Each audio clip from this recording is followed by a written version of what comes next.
Last ವಿಡಿಯೋನಲ್ಲಿ ನಾನು camera ಬೇಸಿಕ್ಸ್ಗಳ ಬಗ್ಗೆ ಎಕ್ಸ್ಪ್ಲೈನ್ ಮಾಡಿದ್ದೆ. ತುಂಬ ಜನ ನೋಡಿ ಅಪ್ರಿಷಿಯೇಟ್ ಮಾಡಿದ್ದೀರಾ. ಆಲ್ಮೋಸ್ಟ್ 10,000 ವ್ಯೂಸ್ ಆಗಿದೆ. Thank you so much for that. ಈ ವಿಡಿಯೋ ಡಿಸ್ಕ್ರಿಪ್ಷನಲ್ಲಿ ಆ ವಿಡಿಯೋ ಲಿಂಕ್ನ ಮೆನ್ಷನ್ ಮಾಡಿರ್ತೀನಿ, ಹೋಗಿ ಚೆಕ್ ಮಾಡಿ. ಆ್ಯಂಡ್ ಈ ವಿಡಿಯೋನಲ್ಲಿ ನಾನು ಲೆನ್ಸ್ಗಳ ಬಗ್ಗೆ ಒಂದಷ್ಟು ವಿಷಯನ ನಿಮಗೆ ಎಕ್ಸ್ಪ್ಲೈನ್ ಮಾಡ್ತೀನಿ. Zoom lens, prime lens, focal length, aperture, field of view, ಈ ಎಲ್ಲ ಟಾಪಿಕ್ಗಳ ಬಗ್ಗೆ ನಾನು ಕಂಪ್ಲೀಟಾಗಿ ನಿಮಗೆ ಎಕ್ಸ್ಪ್ಲೈನ್ ಮಾಡ್ತೀನಿ. ಸ್ವಲ್ಪ ಕಷ್ಟ ಅನ್ನಿಸ್ಬೋದು ಇನಿಷಿಯಲಿ ಇದನ್ನು ಕಲಿಯೋವಾಗ. ಒಂದೊಂದೇ ಕಾನ್ಸೆಪ್ಟ್ನ ಕಲಿತಾ ಹೋಗಿ ಆವಾಗಲೇ ಇದನ್ನು ಕಂಪ್ಲೀಟಾಗಿ ನಿಮಗೆ ಅರ್ಥ ಆಗೋದು. ಇಲ್ಲ ಅಂತ ಹೇಳಿದ್ರೆ ಸುಮ್ಮನೆ ಥಿಯರಿ ಅಷ್ಟೇ ಅರ್ಥ ಮಾಡ್ಕೊತೀರಾ. ಸೊ ನೀವು ಯಾವಾಗ ಕ್ಯಾಮ್ರಾನ ರಿಯಲ್ ಲೈಫಲ್ಲಿ ಯೂಸ್ ಮಾಡ್ತೀರಾ ಆವಾಗಲೇ ಈ ಕಾನ್ಸೆಪ್ಟ್ಗಳೆಲ್ಲ ನಿಮಗೆ ಅರ್ಥ ಆಗ್ತಾ ಹೋಗೋದು. ಲೆನ್ಸ್ನ ಕ್ಯಾಮ್ರಾದ ಮೇನ್ ಕಣ್ಣು ಅಂತ ಹೇಳ್ಬೋದು. ನನ್ನ ಪರ್ಸ್ನಲ್ ಒಪಿನಿಯನಲ್ಲಿ ಕ್ಯಾಮ್ರಾ ಬಾಡಿಗಿಂತ ಲೆನ್ಸ್ ನಾವು ಯಾವುದು ಹಾಕಿ ಶೂಟ್ ಮಾಡ್ತೀವಿ ಅದು ತುಂಬಾ ಇಂಪಾರ್ಟೆಂಟು. ಕ್ಯಾಮ್ರಾ ಬಾಡಿಗಿಂತ ಇಂಪಾರ್ಟೆಂಟು. ಎಲ್ಲ ಕ್ಯಾಮ್ರಾ ಬಾಡಿನಲ್ಲೂ ಈ ಥರ ಒಂದು ಸೆನ್ಸರ್ ಇರುತ್ತೆ ನೋಡಿ. ಈ ಸೆನ್ಸರ್ಗೆ ಲೆನ್ಸಿಂದ ಲೈಟ್ ಹಿಟ್ಟಾಗಿ ಮುಂದೆ ಏನಿದೆ ಇಮೇಜು ಅದು ನಮಗೆ ಕಾಣುತ್ತೆ. ಈ ಲೆನ್ಸ್ ಇಲ್ಲ ಅಂತ ಹೇಳಿದ್ರೆ ಮುಂದೆ ಇರೋವಂಥ ಆಬ್ಜೆಕ್ಟ್ ನಮಗೆ ಕಾಣಿಸಲ್ಲ, ಎಲ್ಲ ಬ್ಲರ್ರಾಗಿ ಕಾಣಿಸುತ್ತೆ. ಫಾರ್ ಎಕ್ಸಾಂಪಲ್ ಎಲ್ಲ ಲೆನ್ಸಲ್ಲೂ ಈ ಥರ ಒಂದು ನಂಬರ್ ಇರುತ್ತೆ ನೋಡಿ, 50 mm, 35 mm ಅಂತ ಹೇಳಿದ್ರೆ ಮಿಲಿಮೀಟರ್ ಅಂತ. ಈ ನಂಬರ್ಸಲ್ಲೇ ನಾವು ಡಿಸೈಡ್ ಮಾಡೋದು ಎಷ್ಟು ಫೀಲ್ಡ್ ಆಫ್ ವ್ಯೂ ಅಂದರೆ ಎಷ್ಟು ಫ್ರೇಮ್ನ ನಾವು ಕವರ್ ಮಾಡ್ಬೋದು ಅಂತ. ಫಾರ್ ಎಕ್ಸಾಂಪಲ್ ಇದನ್ನು ನಾನು 16 ಮಿಲಿಮೀಟರಲ್ಲಿ ಶೂಟ್ ಮಾಡ್ತಾ ಇರೋದು. ಆ್ಯಂಡ್ ಸೇಮ್ ಫ್ರೇಮ್ನ ನಾನು 35 mm ಅಲ್ಲಿ ಶೂಟ್ ಮಾಡಿದ್ದೀನಿ ನೋಡಿ ಇದು. ಆ್ಯಂಡ್ ಇದು 50 mm ಅಲ್ಲಿ ಶೂಟ್ ಮಾಡಿರೋದು. ಇದು 85 mm, ಇದು 200 mm. ನೀವು ಆಲ್ರೆಡಿ ಗಮನಿಸ್ಬೋದು ಡಿಫ್ರೆನ್ಸ್ನ. 16 mm ಅಲ್ಲಿ ನಾವು ಶೂಟ್ ಮಾಡಿರೋದು ಫುಲ್ ವೈಡಲ್ಲಿ ಫುಲ್ ಕವರ್ ಆಗಿದೆ. ಅದೇ 200 mm ಅಲ್ಲಿ ನಾವು ಶೂಟ್ ಮಾಡಿರೋದು ಫುಲ್ ಕ್ಲೋಸಪ್ಪಲ್ಲಿದೆ. ಅಂದರೆ ನಂಬರು ಕಮ್ಮಿ ಆಗ್ತಾ ಹೋದಂಗೆ 16 mm, 10 mm, 12 mm, 18 mm ಈ ಥರ ನಂಬರ್ ಕಮ್ಮಿ ಇದ್ದಷ್ಟು ವೈಡ್ ಫೀಲ್ಡ್ ಆಫ್ ವ್ಯೂನಲ್ಲಿ ನಾವು ಶೂಟ್ ಮಾಡ್ಬೋದು. ನಂಬರು ಜಾಸ್ತಿ ಇದ್ದಷ್ಟು ಫುಲ್ ಕ್ಲೋಸಪ್ಪಲ್ಲಿ ನಾವು ಶೂಟ್ ಮಾಡ್ಬೋದು. ಇದನ್ನು 3 ರೀತಿ ಡಿಫ್ರೆನ್ಷಿಯೇಟ್ ಮಾಡಿದ್ದಾರೆ. ಒಂದು ವೈಡ್ ಆ್ಯಂಗಲ್ ಲೆನ್ಸ್, ಇನ್ನೊಂದು ಮಿಡ್ ರೇಂಜ್ ಲೆನ್ಸ್, ಇನ್ನೊಂದು telephoto lens. Wide angle lens ಅಂತ ಹೇಳಿದ್ರೆ 10 mm ಇಂದ 35 mm ಒಳಗಿರೋವಂಥ ಲೆನ್ಸ್ಗಳು. ಈ ಲೆನ್ಸ್ಗಳನ್ನ ನಾವು ಆರ್ಕಿಟೆಕ್ಚರಲ್ ಶೂಟ್, ಫುಲ್ ಬಿಲ್ಡಿಂಗ್ ಕಾಣಿಸ್ಬೇಕು ಅಂತ ಹೇಳಿದ್ರೆ ಯೂಸ್ ಮಾಡ್ಬೋದು. ಆ್ಯಂಡ್ ಫುಲ್ ಲ್ಯಾಂಡ್ಸ್ಕೇಪನ್ನು ಶೂಟ್ ಮಾಡ್ತಾ ಇರೋವಾಗ ನಾವು ಯೂಸ್ ಮಾಡ್ಬೋದು. ಆ್ಯಂಡ್ ವೆಡ್ಡಿಂಗ್ ವಿಡಿಯೋಸಲ್ಲಿ ಎಸ್ಟಾಬ್ಲಿಷ್ಮೆಂಟ್ ಶಾರ್ಟ್ಸ್ ಏನಿದೆ ಅದನ್ನು ಶೂಟ್ ಮಾಡೋದಕ್ಕೆ ಕೂಡ ನಾವು ಯೂಸ್ ಮಾಡ್ಬೋದು. ನೆಕ್ಸ್ಟು ಇದರ opposite telephoto lens. Telephoto lens ಹೇಳಿದ್ರೆ ನಾವು ಎಷ್ಟು ಕ್ಲೋಸಪ್ಪಲ್ಲಿ ಶೂಟ್ ಮಾಡ್ತೀವಲ್ಲ, ಅಂದರೆ ಝೂಮ್ಡ್ ಇನ್ನಲ್ಲಿ ನಾವು ಶೂಟ್ ಮಾಡೋದನ್ನೆಲ್ಲ ಟೆಲಿಫೋಟೋ ಲೆನ್ಸ್ ಅಂತ ಹೇಳ್ತೀವಿ. ಇದು ರೇಂಜು 75 mm ಇಂದ 200 mm ಅಬೋ. ಈ ರೇಂಜಲ್ಲಿ ಲೆನ್ಸ್ಗಳನ್ನ ಯೂಸ್ ಮಾಡೋದು ಮೇಜರಾಗಿ ವೈಲ್ಡ್ ಲೈಫಲ್ಲಿ. ಅವರು 300 mm, 600 mm, 800 mm ಅಲ್ಲೆಲ್ಲ ಶೂಟ್ ಮಾಡ್ತಾರೆ. ದೂರದಿಂದ ಕೂತ್ಕೊಂಡು ಶೂಟ್ ಮಾಡ್ತಾ ಇರ್ತಾರಲ್ಲ ಅನಿಮಲ್ಸ್ನ, ಅದೆಲ್ಲನೂ ಟೆಲಿಫೋಟೋ ಲೆನ್ಸ್ ಅಂತ ಹೇಳ್ತೀವಿ. ನನಗೆ ಪರ್ಸ್ನಲಿ ಈ ಟೆಲಿಫೋಟೋ ಲೆನ್ಸ್ಗಳು ತುಂಬ ಇಷ್ಟ. ಅಲ್ಲೆಲ್ಲೋ ಕೂತ್ಕೊಂಡು ಕ್ಯಾಂಡಿಡ್ ಮೂಮೆಂಟ್ಸ್ನ ಕ್ಯಾಪ್ಚರ್ ಮಾಡೋಕ್ಕೆ. ಆ್ಯಂಡ್ ನಾನು ಈ ಎವರೆಸ್ಟ್ ಬೇಸ್ ಕ್ಯಾಂಪ್ಗೆ ಹೋಗಿದ್ದೆ ಅಂತ ಹೇಳಿದ್ನಲ್ಲ, ಅಲ್ಲೂ ಕೂಡ ನಾವು 70-200 ಲೆನ್ಸ್ನ ಯೂಸ್ ಮಾಡಿದ್ವಿ. 200ಅಲ್ಲಿ ದೂರದಿಂದ ಒಂದು ಒಳ್ಳೆ ಫ್ರೇಮಲ್ಲಿ ಒಳ್ಳೆ ಮೂಮೆಂಟ್ಸ್ನ ಕ್ಯಾಪ್ಚರ್ ಮಾಡಿದ್ದೀವಿ. ನೆಕ್ಸ್ಟು ಮಿಡ್ ರೇಂಜ್ ಲೆನ್ಸ್ ಅಥವಾ ನಾರ್ಮಲ್ ಲೆನ್ಸ್.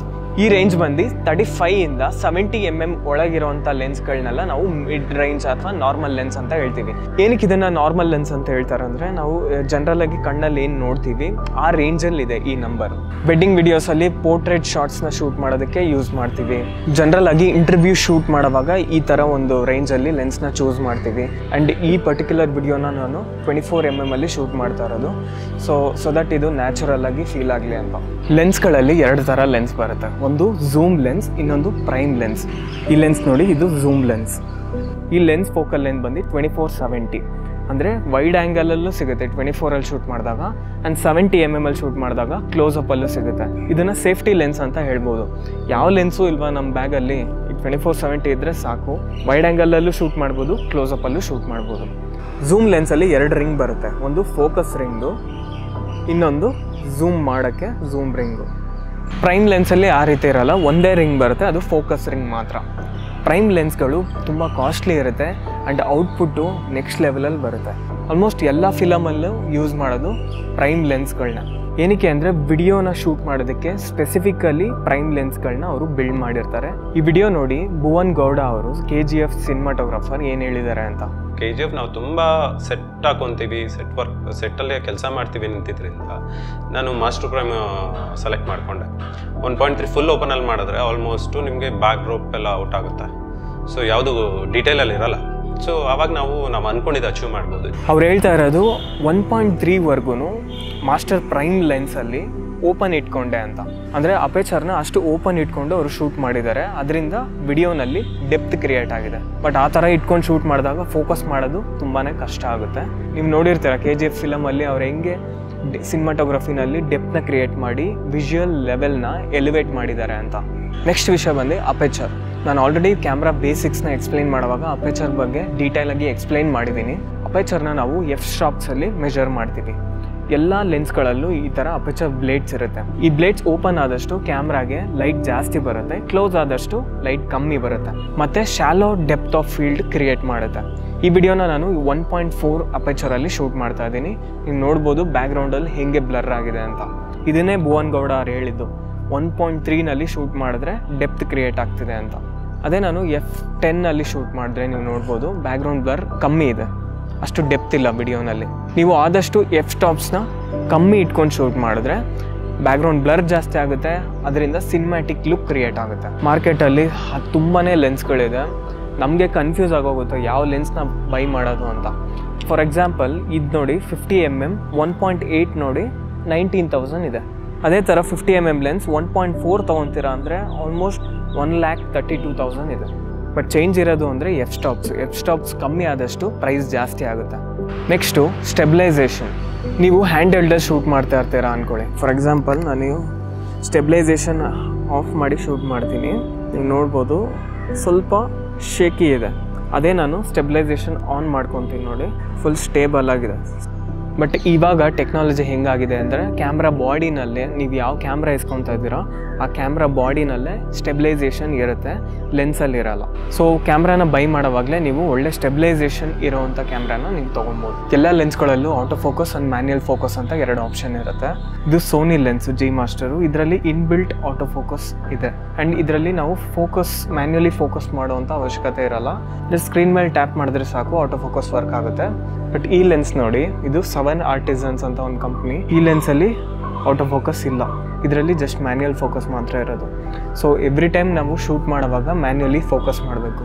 ಆದಷ್ಟು ಈ ಥರ ಲೆನ್ಸ್ನ ಅವಾಯ್ಡ್ ಮಾಡಿ, ಎಸ್ಪೆಷಲಿ ವಿಡಿಯೋ ಶೂಟ್ ಮಾಡುವಾಗ ಆಟೋ ಫೋಕಸ್ ಇರೋ ಅಂಥ ಲೆನ್ಸ್ನ ನೀವು ಪರ್ಚೇಸ್ ಮಾಡಿ. ಮತ್ತು ಎಲ್ಲ ಲೆನ್ಸ್ಗೂ ಈ ಥರ ಮೌಂಟ್ ಇರುತ್ತೆ.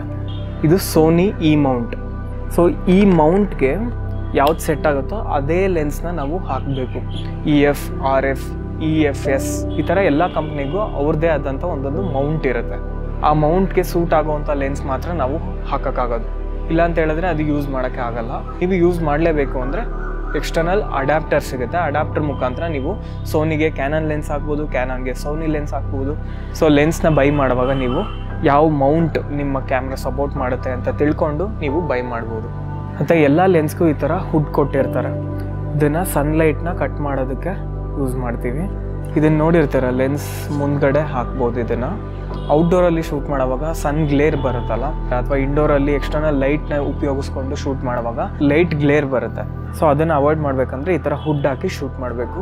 ನೆಕ್ಸ್ಟ್ ನಾವು ಔಟ್ಡೋರ್ ಶೂಟ್ ಮಾಡುವಾಗ ND ಫಿಲ್ಟರ್ನ ಯೂಸ್ ಮಾಡಬೇಕು. ಇದೊಂಥರ ಸನ್ ಗ್ಲಾಸ್ ಇದ್ದಂಗೆ, ತುಂಬ ಬಿಸಿಲಿದ್ರೆ ನಾವು ಸನ್ ಗ್ಲಾಸ್ ಹಾಕೊತೀವಲ್ಲ ಆ ಥರ. ಸ್ವಲ್ಪ ಕೂಲ್ ಆಗುತ್ತೆ ಆ್ಯಂಡ್ ಶಟರ್ ಸ್ಪೀಡ್ನ ನಾವು ಮೇಂಟೈನ್ ಮಾಡ್ಬೋದು. ಓಕೆ, ಲೆನ್ಸ್ ಬಗ್ಗೆ ಆಲ್ಮೋಸ್ಟ್ ಎಲ್ಲ ವಿಷಯನೂ ನಾನು ಹೇಳಿದ್ದೀನಿ. ನಾನು ಪರ್ಸ್ನಲಿ ಯಾವ ಲೆನ್ಸ್ನ ನಿಮಗೆ ಸಜೆಸ್ಟ್ ಮಾಡ್ತೀನಿ ಅಂತ ಹೇಳಿದ್ರೆ, ಕ್ಯಾಮ್ರಾ ಜೊತೆಗೆ ಒಂದು ಕಿಟ್ ಲೆನ್ಸ್ ಅಂತ ಕೊಡ್ತಾರೆ. ಆ ಕಿಟ್ ಲೆನ್ಸ್ನ ಫಸ್ಟು ಯೂಸ್ ಮಾಡಿ, 1 ತಿಂಗಳು 2 ತಿಂಗಳು ಯೂಸ್ ಮಾಡಿ, ನಿಮಗೆ ಹ್ಯಾಂಡ್ಸ್ ಆನ್ ಗ್ರಿಪ್ ಸಿಗುತ್ತೆ ಲೆನ್ಸ್ ಹೆಂಗೆ ವರ್ಕ್ ಆಗ್ತಿದೆ ಅಂತ. ಅದಾದಮೇಲೆ ನೀವು ನನ್ನ ಫೇವ್ರೆಟ್ ಲೆನ್ಸ್ 50mm 1.8 ಈ ಲೆನ್ಸ್ನ ಬೈ ಮಾಡಿ. ಪಕ್ಕಾ ಪೈಸಾ ವಸೂಲ್ ಲೆನ್ಸ್ ಇದು. ಒಳ್ಳೆ ಬ್ಯಾಕ್ಗ್ರೌಂಡ್ ಬ್ಲರ್ ಬರುತ್ತೆ, ಬೋಕೆ ಬರುತ್ತೆ, ಶಾಲೋ ಡೆಪ್ತ್ ಆಫ್ ಫೀಲ್ಡ್ ಚೆನ್ನಾಗಿದೆ. ಅದಾದಮೇಲೆ ನಿಮಗೆ ಗೊತ್ತಾಗುತ್ತೆ ಯಾವ ಲೆನ್ಸ್ನ ನೀವು ಬೈ ಮಾಡಬೇಕು ಅಂತ. ಬೇಕಂದರೆ ಝೂಮ್ ಲೆನ್ಸ್ನ ತೊಗೊಬೋದು, 70-200 ಅಂತಿದೆ. ನೀವು ಯೂಸ್ ಮಾಡ್ತಾ ನಿಮಗೆ ಗೊತ್ತಾಗುತ್ತೆ ಯಾವ ಲೆನ್ಸು ನಿಮಗೆ ಸೂಟ್ ಆಗುತ್ತೆ ಅಂತ. ಸೊ ಈ ವಿಡಿಯೋ ನಿಮ್ಗೆ ಇಷ್ಟ ಆಗಿದ್ರೆ ಲೈಕ್ ಮಾಡಿ, ಶೇರ್ ಮಾಡಿ, ಸಬ್ಸ್ಕ್ರೈಬ್ ಮಾಡಿ ಆ್ಯಂಡ್ ಇದೇ ಥರ ಸಪೋರ್ಟ್ ಮಾಡ್ತಾ ಇರಿ. ಕಮೆಂಟ್ ಮಾಡಿ, ನಿಮ್ಗೆ ಏನಾದ್ರು ಡೌಟ್ಸ್ ಇದ್ದರೆ ಆದಷ್ಟು ಎಲ್ಲ ಕಮೆಂಟ್ಸ್ಗೂ ರಿಪ್ಲೈ ಮಾಡೋಕ್ಕೆ ಟ್ರೈ ಮಾಡ್ತೀನಿ. ಆ್ಯಂಡ್ ಸಬ್ಸ್ಕ್ರೈಬ್ ಮಾಡೋದನ್ನ ಮರಿಬೇಡಿ. Thank you.